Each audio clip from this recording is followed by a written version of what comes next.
the 80s slasher librarian.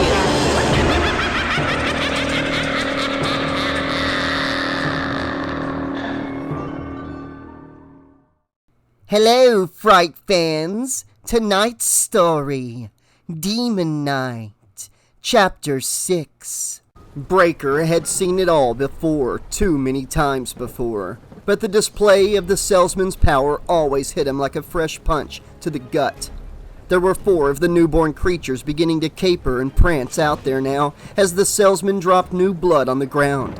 Lightning cut the night and rain slashed across the earth as if the black sky was aware of this new confrontation and was trying to drown it. "Get back from the window!" Breaker shouted, shoving people aside. He dug his hand into the pouch and jerked the key out. "Back, damn it!" he commanded, pushing his way through. "God damn it, Irene, move your green ass out of the way!"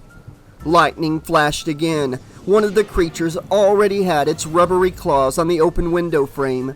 With a clumsy leap, it sprang into the room, lurched in a half circle with its yellow eyes bulging, and jumped at Deputy Martell. Martell coughed out a short scream as it latched itself to his clothing like a large toad and wrenched its mouth open. With an animal grunt, it tried to take a bite of his face, but Martell jerked backward. Breaker jammed the key into his pocket and darted to Sheriff Tupper's fallen body. He bent and jerked Tupper's pistol out of its holster, turned and fired 2 quick shots. The creature's eyes were the target. Parts of the back of its head blew outward in a spray of green and red liquid. With a high-pitched pig-like squeal, it dropped to the floor. Whitish fluid drizzled from its punctured eyeballs, causing shallow burns in the carpet where it dripped. Irene suddenly let out a whoop. Breaker spun, raising the pistol again. Another creature had leapt through the open window and hooked itself to her. She batted at it with her open hands, spinning in circles, shrieking.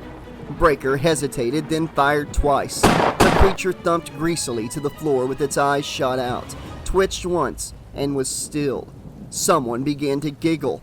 Breaker snapped his head around. It was Geraldine. Her giggles became real laughter. She pressed both hands to the sides of her head, making her hair stand up in comical ponytails, and lurched in a circle. "Don't you see?" she shouted. "Don't you see?" The other 5 and Breaker eyed her. Wally Enfield, who had just awakened from his previous fainting spell, fainted again. "They're costumes!" she bellowed. They're fucking costumes, don't you see?" She walked to the creature that had attacked Irene. Smoke drifted up from the stained, burned carpet where its blood had hit. Geraldine dropped to her knees and, with a grunt, rolled the thing over. She began to poke her fingers at the nape of its rubbery neck. "There's a zipper here someplace. Just wait," she said. Her hair hung across her eyes in damp streams. Her eyes themselves were overly bright. Breaker had seen this reaction before, and not just in women. Ignoring her, he jogged to the open window, pulling the key out of his pocket as he moved. He stopped and twisted the glass orb on its mounting, exposing a small hole. When he opened the key, a single drop of the dark liquid fell on the windowsill. "Well, I'll be hanged," Uncle Willie said wonderingly. The single drop had instantly begun to sizzle. 2 horizontal lines of yellowish flame shot from it, spread to the sides and zipped upward as fast as a pair of slot cars on an easy track, then met again at the top. Poof, and the flame was out. Breaker turned. "This window is sealed now. None of the demons, not even the salesman, can pass through it." Roach rattled his head as if clearing it of cobwebs. "Hold on here now," he said. They ain't no such thing as demons, man." Breaker offered him a bitter sneer. "Are you gonna look for zippers now too, buddy? Or just shut your eyes and pretend nothing happened? There's some sand. Why don't you go put your head in it?" Cordelia put a hand against Roach's chest. "Listen to me," she said, her eyes moving back and forth from Breaker to Roach. "The Bible talks about demons all the time. Remember when Jesus commanded them to leave that man? He made the demons go into a herd of pigs?" Irene nodded. "Jesus believed in demons. Why can't we?" Geraldine shot to her feet. "Listen to you people," she hissed. staring at the others. There are no demons, and even if there was, they would be spirits. Jesus didn't have a bunch of guys in monster suits running all over the place, and that's what these are, nothing more. Here. She strode to the desk, extracted a pencil from a jar of pens and pencils, went back and squatted by the fallen creature. "The game's over," she blared in its face. "Hop up or get a pencil in the eye." Breaker hurried to the front door. He let a drop of liquid fall on the wooden threshold. Lines of yellow flame burst into existence, shot from angle to angle and met at the top. Poof! And they were gone. Geraldine lowered the tip of the pencil to the deflated hole, where once a huge yellow eye had been. 1, 2, 3, she said gleefully. 1, 2, 3. Breaker went to another window, shook out a drop, and stepped back. "You faker!" Geraldine screamed. She stood and began to kick the corpse. "Get up! Get your fucking ass up!" She slapped her hands to her face and began to weep. Uncle Willie went to her. She whirled and embraced him in a sudden, crushing bear hug. "It can't be! It can't be!" she moaned against his dirty jacket. The pencil dropped from her hand and clicked on the floor beside the creature. Beside the demon. Uncle Willie looked down at it. He had seen 10,000 unbelievable things in his life, and in his delirium tremens, but nothing to match this slimy, puckered, green dead thing. This demon. They're always howling about how the world is going to end soon, he said as Geraldine sobbed and stroked her hair. "Maybe there's a God up there who'll watch over us while it does." As far as comforting words go, he thought dismally, there had to be better ones than those. Breaker marched up. "This area is sealed for now, Geraldine. Take me through the rest of the building. Show me every possible entrance and exit." She pulled away from Willie and swiped both palms across her eyes. Who are you?" she whispered. "Just who in the hell are you?" He pointed a finger in her face. "To hell with who I am. You either live or you die tonight. All of us. It's that simple." Roach, perhaps tired of Cordelia hanging on him again, shook her aside and piped up. "Mister," he said, "you throw orders around like a goddamn general, but not any general I've ever heard tell of. Me? I'm heading out to my car and I'm getting the holy fuck out of here. Anybody care to join?" They looked back to Breaker, their eyes full of questions. Wally Enfield, a corpse by the TV, raised his head and moaned. He spied Tupper's body and scrunched his eyes shut. "Well," Cordelia said, "we've already killed 2 of them, and there's only 4. If we all go charging out, we might make it, but not in Roach's little bugmobile." "It's a damn good car," Roach snarled at her. Irene, holding her heart, stepped forward. She fanned her face with her other hand. "My car's out back. 82 Caprice. It seats 8. All we've got 7, but we'll have to carry Wally if he doesn't come back from the dead any faster. That could slow us down." "Forget it," Breaker said. Bob Martell, the front of his uniform smeared and slick with whatever goop the demon that had attacked him had been shiny with, decided to find his voice. "Sheriff Tupper's cruiser's out front, people. Half of us head for it, the other half heads out back for Irene's wheels. We're bound to make it, 'cause they're outnumbered, and besides, I've still got my gun." "Forget it," Breaker said again. "The salesman can make them faster than you can kill them. We have to hole up." Roach stepped in front of Breaker, his chest pushed out and his chin stuck up high. "Yo, hotshot," he said tauntingly. "If you're so full of ideas, why don't you give us an idea who the salesman guy is? And like Geraldine there asked just now, without you bothering to answer, just who in the hell are you?" Breaker looked from face to face, finding fear, of course, but more anger than anything else.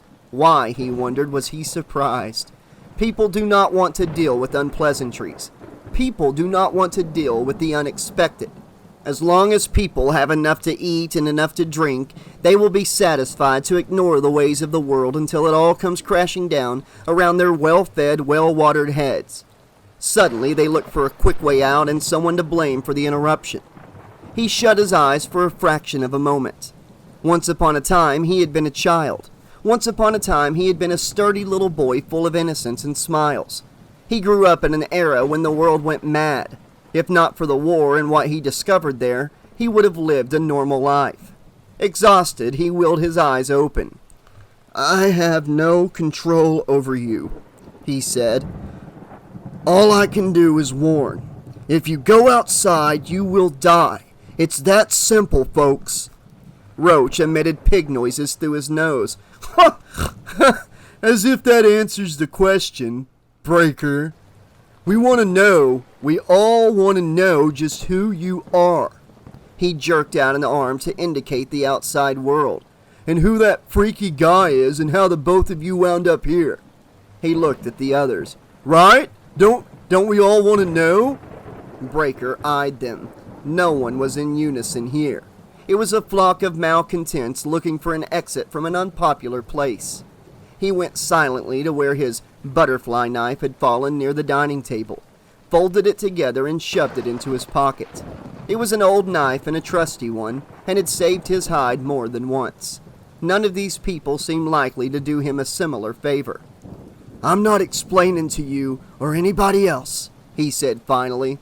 "Go ahead and do what you've got to do. Just leave me the hell out of it." The man they had called Wally was trying to get to his feet, his scrawny legs wobbling and disjointed inside his slacks. He looked at the two dead creatures on the floor and clapped both hands over his mouth. "You there, weenie butt," Roach called out. "You followed the deputy out to his car. Cordelia, you and the old wino here hightail it out with them. Me and Geraldine and Irene will cut through the back to her caprice." Cordelia put on a mighty frown. "Roachy, won't me and you be together tonight, aren't we?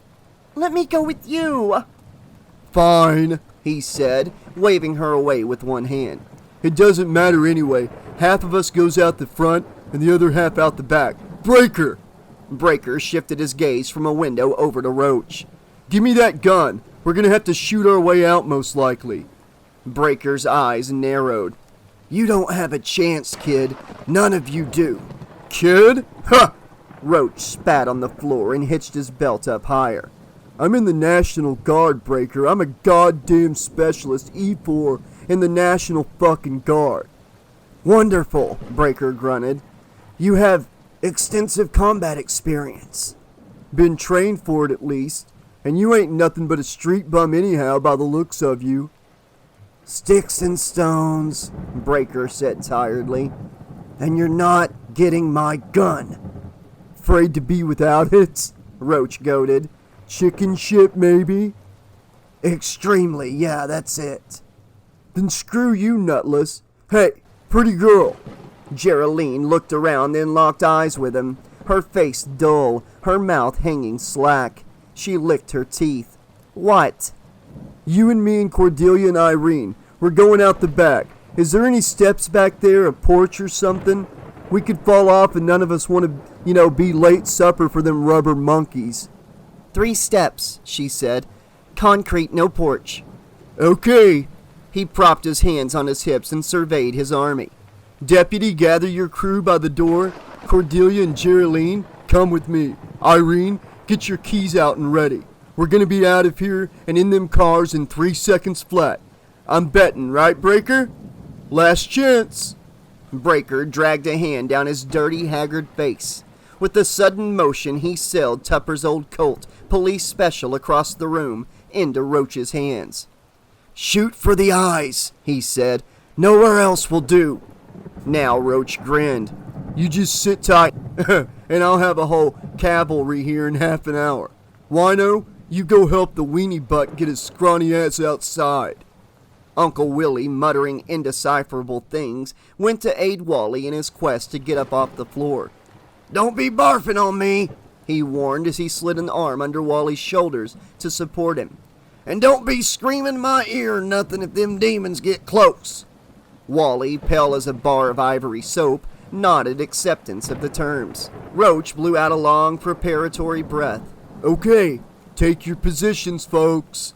Deputy Martell, Uncle Willie, and Wally Enfield shuffled to the front entrance.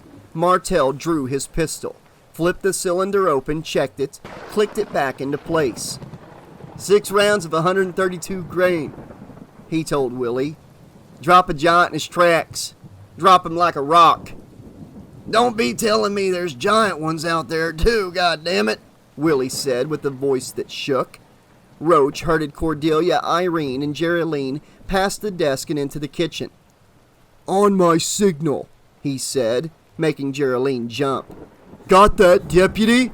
No reply drifted in, just a grumbling set of noises made, Geraldine assumed, by a deputy getting tired of taking orders from a part-time fry cook and dishwasher. The fry cook, still disheveled from his interrupted liaison with Cordelia, and still with his tennis shoes untied, pressed himself to the wall by the door. In his greasy white t-shirt with his shapeless brown hair pasted to his head with sweat, Geraldine could not find much confidence in his soldiering expertise. It occurred to her that in the National Guard he might be a specialist E4, but that probably meant he was a cook. You there, run out first, he said. I'll cover you to the car. Cordelia, still barefoot with her makeup smeary and comical, latched on to his arm. I'll wait and run with you, she said. I know you won't let them get me. He eyed her. Sure. Irene, you and Geraldine run out there as fast as you can and get the car going. Pull up as close as you can to open the doors when you see us head out, understand? It's a plan, Irene said. She pushed the long sleeves of her green pantsuit up to her biceps and flexed her hands. I'm tougher than I look, believe it or not. The body's sagging, but the frame ain't bent. So are you ready, Geraldine? Ready? Geraldine felt wobbly and sick, and the inner screen of her mind kept presenting her with color slides of the dead and mangled things, the sheriff, the monsters, the demons, the unbelievable. She had lived through months of hell in prison, had been put into solitary time, and again for fighting with inmates, fighting with guards. If it were a gang of killer bikers out there now, she could deal with it, but not with a pack of guys in cheap, rubber monster suits. Again, she felt the need to howl with laughter. It was just too bizarre. It had never been posted to the roster of her life that on this night she must run through the rain and the wind to escape a pack of guys in... Screw it. She clamped a hand over her eyes. The world was more fucked up than she ever would have believed. She had been used and abused, but had never faced the idea of being killed. Perhaps killed and eaten by a pack of demons wearing demon suits. No zippers even. Real horrors from the top of their misshapen heads to the bottoms of their misshapen feet. Irene put her hand around the knob, tested it slowly to make sure it wasn't locked, and looked into Geraldine's eyes. On 3, she said breathlessly, and offered a wink. 1, 2... Something heavy and hard crunched against the door, nearly splitting it in half down the center. A webbed, pebbly hand squeezed through the open slot between the door and its easing, flexing, clawing, embedding gouges into the old brown paint. Roach grunted with surprise. He shifted the pistol in his hand and began to hammer the butt of it on those questioning fingers, where 2-inch nails, the color of butterscotch, clicked and scraped. The door was slammed from outside again. Irene leaned into it, grabbing Geraldine by the hair and hauling her into the act. I need your weight, she shouted. Push against me. The broken door groaned against its hinges. Cordelia got the idea and dropped to the floor between Geraldine's legs. She scrambled to press her weight against the bottom part of the door, her bare feet squeaking on the linoleum tiles. It's no good, Irene groaned. We're losing it. Roach dropped back and held the pistol in a 2-handed cop stance. Let it blow, he barked. I got him.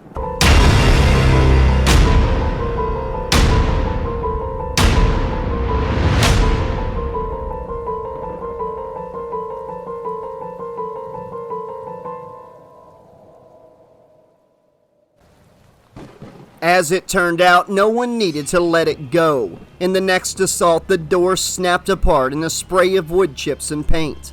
Geraldine squealed as she was sent spinning across the black and white checkered tiles on her fanny. She slammed against a plastic trash barrel, crushed it against the south wall, and ricocheted across the room to come to a stop under the aluminum prep table, where just a few hours ago she had quartered the potatoes for dinner. That, of course, was before Breaker entered her life. She wished desperately that he had stayed away forever. She crawled from under the table and pushed herself to her feet. Her hair was in her eyes again, and she swatted it aside. Roach and Irene had become very popular with the rubber suit crowd, she observed. And Cordelia had come across a rolling pin, which she was using as a club against the bumpy head of the gargoyle trying to drag Roach outside. Roach himself was squalling like a pig, hanging on to nearby objects and kicking at the distorted animal head, at those bulbous yellow eyes. It did not seem to matter to the stuntman inside the rubber suit. He was a fellow dedicated to his craft. Geraldine turned in a clumsy circle. Irene was a cheapskate when it came to owning the Mission Inn, but she did have a set of very good cooking knives sticking through a slotted block of wood that was screwed to the wall by the prep table. Geraldine lunged for them, came up short, and banged her forehead against the table's rounded edge. She saw brief stars, a few comments. Then she was up again, clawing for the knives, hauling a big one from the wooden holder so fast it made a whirring sound as it sliced the air. She spun around. Cordelia was doing her best with the rolling pin, but it was like fending off wild boars with the fly swatter. Roach grunted and squealed as he was jerked farther through the smashed door. The pistol Breaker had taken from Sheriff Tupper's body was still in Roach's hand, but he was ignoring it. Had apparently forgotten he had it at all.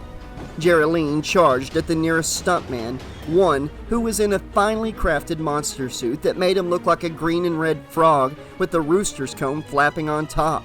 He was bent over Irene, pawing through her hair. Geraldine raised the knife over her head, hesitated there while a drop of sweat rolled off her nose, then grunted and stabbed the knife deep into the stuntman's back. She fell away, her breath screeching up and down in her throat, her eyes as big as silver dollars. The knife was a prop, was only a prop in this movie. She had buried it to the hilt in the middle of the stuntman's back, yet all he did was straighten up angrily, eye her with his costume's huge yellow eyes, blazing and hateful. Then he leapt at her, still quite alive. She was smashed to the floor on her back and felt long hot teeth snap at the meat of her throat. She screamed, this time for the director of this movie to shout, "Cut!" It was long overdue. The stunt people and the gruesome duds had gone insane and taken over the entire production. She pushed her hands against the demon's slick green chest, levered it upward a bit, and found it amazingly heavy, as if it were full of water. Its drooling jaws clamped open and shut with the furious speed of a ferret attacking a snake, spittle flipping from its elongated teeth in a spray of yellowish foam. The creature smelled like sulfur, like freshly peeled boiled eggs. Geraldine's arms weakened, wobbled, failed. The demon seemed to grin a rubbery, lipless "thank you" as it crushed down on her again. It wrenched its jaws open. She turned her head and groaned, batting weakly at its face with her fists. It squealed suddenly, and its weight was gone from her. She looked up. The thing now had something strange sticking out of one lidless eye. It hopped and bellowed, pawing at it, knocking it aside finally. Geraldine rolled to her hands and knees and saw that Breaker's butterfly knife was on the floor, its shiny blade dull with something like foamy yellow mustard. Stuntman eye juice, she decided crazily, and grabbed for it, able to see Breaker running toward her after having thrown it. Clawing in agony, the demon managed to knock the knife across the floor. Geraldine let out another groan, then brightened. By rising to her knees, she was able to reach the creature's back and work the kitchen knife free from its bony moorings there. "In the eyes!" Breaker shouted. "You have to get them in the eyes!" Green fluid was on this knife, your standard monster blood. As she swung at it, she did not care if the stuntman was camel snot or Cordelia's X-rated guacamole dip that had turned her bedsheets so green. The knife punctured the demon's remaining eye with a syrupy pop. White fluid squirted out to boil holes into the linoleum of Irene's kitchen, and several more on the front of Geraldine's canvas apron. With a squeal of disgust, she jumped to her feet, untied it, and ripped it away. The demon went into a mindless, shrieking spasm of sorts a few seconds before it relaxed. The gun in Roach's hand popped off a single random shot. Geraldine saw a burst of porcelain chips explode from the kitchen sink. Breaker dived for Roach, who was whooping and howling as he departed. Breaker wrested the pistol from Roach's hand and shot the eyes out of the two demons, dragging him outside. Cordelia, currently going apeshit with the rolling pin, stepped aside long enough for Breaker to kill the last one. Breaker kicked Roach away from the shattered door, then took out the key and worked the glass bulb open. He shook it at the ruined doorway. Lines of sparkling fire sketched a quick outline, then were gone. He turned. "Now do you see?" he said. "Now do you see?"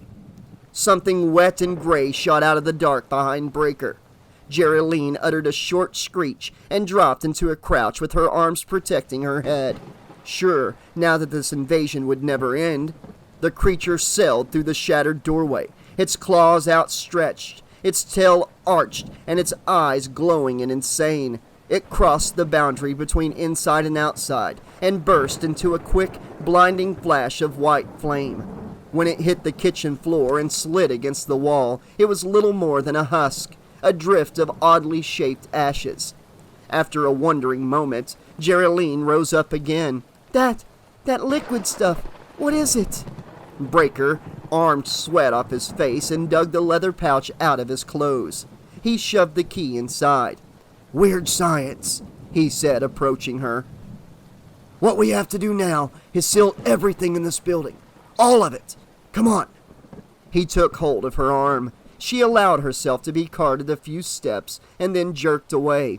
"No," she said, backing away from him. Although this kitchen had been part of her life for many months, it seemed alien and dangerous now. A new prison with new terrors, new inmates, a new breed of guard. "No way, Breaker. I'm not part of this scene. I don't have anything to do with you. You can go fight your rubber monkeys without me around." "Oh, so you're leaving us?" he said tonelessly.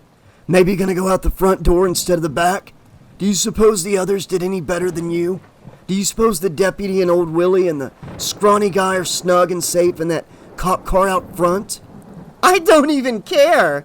she shouted at him, wild with justifiable hate for the crazy man who had brought all this craziness to Wormwood, a town which Geraldine was beginning to hate more and more as these minutes dragged on. Roach and Cordelia limped over, supporting each other like wounded comrades. Roach had some nasty scratches on his face and arms that were starting to puff up like hives. Cordelia's hairdo had become an explosion of terrible proportions.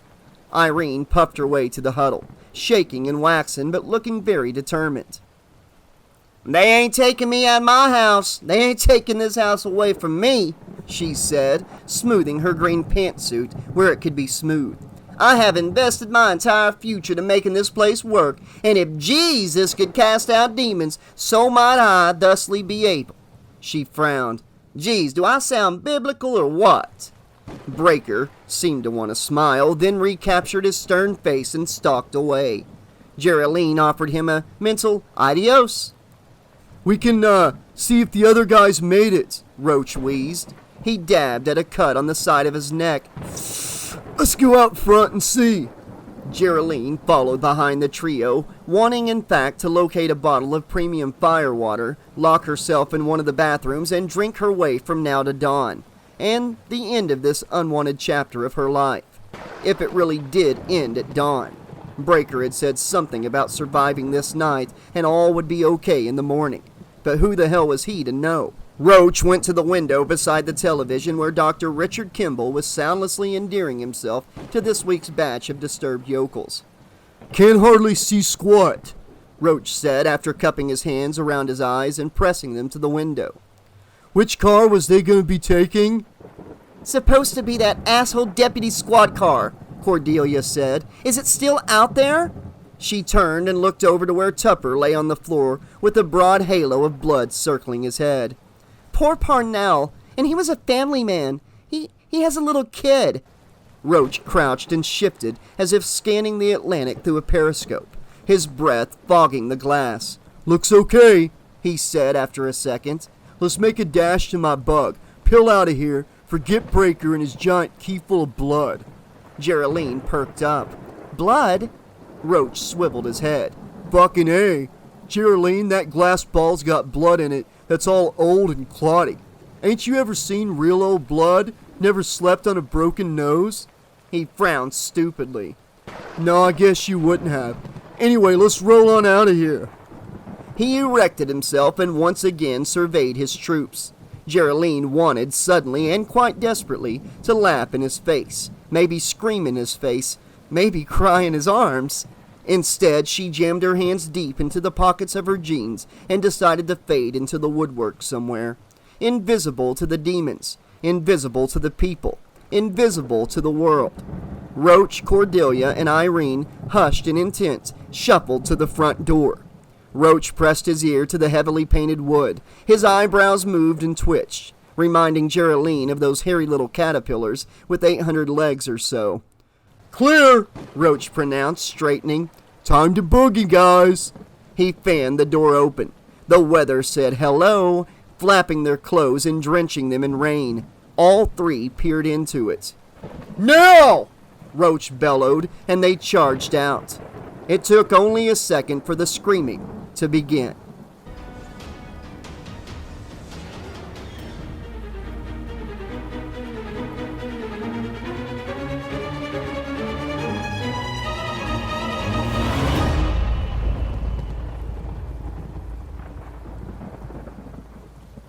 The man named Breaker walked up the steps alone. He was an ordinary guy who looked to be about 30, maybe younger. His hair, which had been golden brown whenever he was small, had turned black over the years, had developed a bit of a curl to it. His eyes were light green, but were usually clouded by sleeplessness. Most of the time, the whites of those eyes were threaded with bright little twigs of red. He had scars on him, though a great deal of them were not visible on the outside. He did not mean to be a jerk, yet that is what people usually assumed he was. He was not a pushy person, yet that is the impression he usually gave. His greatest desire was, like the desire of many other people, just to be left alone to live his life on his own terms. All of that had changed forever in a time so far away that even the newest of the newborn babies then were now either dead or doddering around in nursing homes all old and gray and forgetful. There was a war, and war brings madness. He was a soldier, and soldiers bring death. That war was assigned to the trash pile of public memory when Breaker was still young and freshly out of it. That war was now an unimportant detail in the history books of man. But not for the history books of Silas Breaker, the son of Madeline and Cuthbert Adams Breaker, born in a time when horses provided horsepower and electric lights were the playthings of the rich. He walked up the steps alone, thinking of these things without wanting to, tired to the point of collapse. The newest cat and mouse game with the salesman had started well over 8 days ago in New York, where Breaker had lived in a small Greenwich Village flat on Bleecker Street and worked 2 jobs to keep from starving or being rained on to death from lack of roof. The salesman had come to where Breaker worked the night shift, posed as an FBI agent to the shift boss, gotten Breaker hauled into the front office for a quick questioning session, and tried to handcuff him on the spot. Breaker had jumped the shift foreman to get his keys and escaped into the employee parking lot. The shift boss had a brand new Firebird convertible that had to cost $30,000 if it cost $1. And now that car, of course, was a pile of recycling material on New Mexico Highway 47, just outside of Wormwood.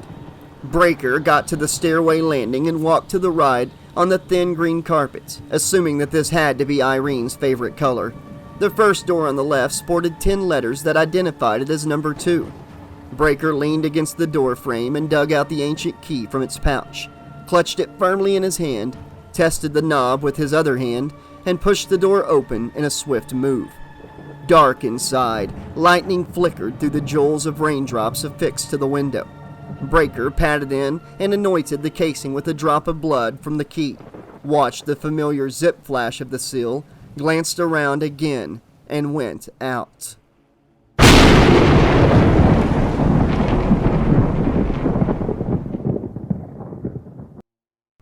Okay, boils and ghouls, this has been Chapter 6 of Tales from the Crypt Demon Night. Anyways, guys, Hope you enjoyed this chapter. Very action-packed, very awesome chapter in the book.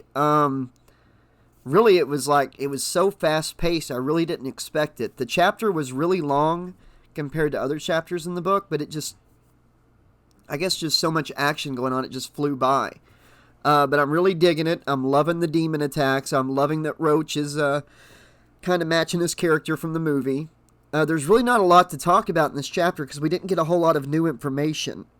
We mostly got characters reacting to these attacks and everything. And a lot of questions being asked to Breaker, and Breaker not giving any answers. Spoiler warning if you haven't seen this movie. In the movie, he does end up giving some answers later on, and they're pretty awesome answers. So I'm curious to see if they're going to stick with that in the book, because there have been some very big changes. Or, I guess the better word is differences in the book compared to the movie. So I really can't say for sure what I think is coming or what I predict to happen. I'm sure it'll kind of loosely go with how the movie plays out, but I'm really taking this book in as if I've never seen the movie. I'm reading the characters the way I picture them in the novel, not in the movie. And yeah, I'm just really enjoying the story because it's always been an intriguing story. Demon Knight was one of my favorite horror movies in the 90s growing up, for good reason. If you haven't seen this movie, you should really check it out. If you're waiting till the novelization is over, that's cool too, but please check out the movie when you can. I think you'll really enjoy it. Just heads and tails better than, for instance, the other Tales from the Crypt movies, Bordello of Blood, and way better than Tales from the Crypt presents Ritual. Although Ritual had Tim Curry, so it's got that going for it. Anyway, Slashaholics, I'll be back very soon with more of Tales from the Crypt Demon Knight. Hope you're enjoying it. Let me know in the comments section below. And I will see you soon. Until then, this has been your friendly neighborhood 80s slasher librarian saying, Okay, kiddies, thanks for listening. pleasant dreams! And we'll see you real soon.